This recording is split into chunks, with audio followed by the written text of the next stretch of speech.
Okay guys, finally a video that I can do in less than a minute.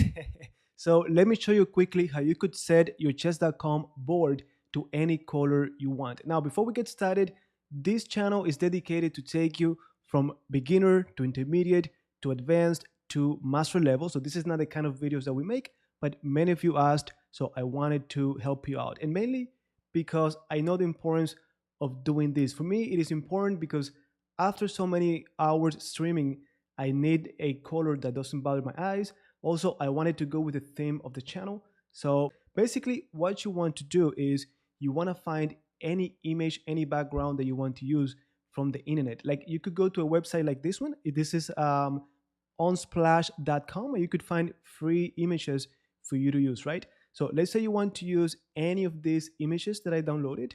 Then you're going to go to your chess.com account, and under settings, you're going to go to themes, right?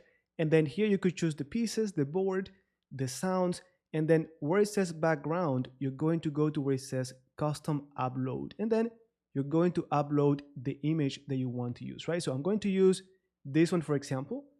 And now it should, you give it a few seconds, it's going to change.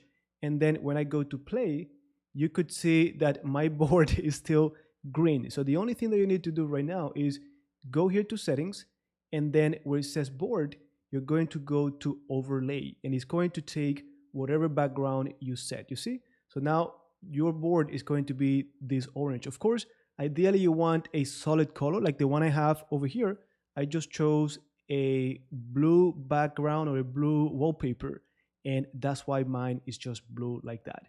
So I hope that you found this useful. I know it's not going to improve your chess, but I figured that some of you might need it just like I do. So with that said, I will see you on our live stream on Thursday, and lesson 145 is coming out on Saturday.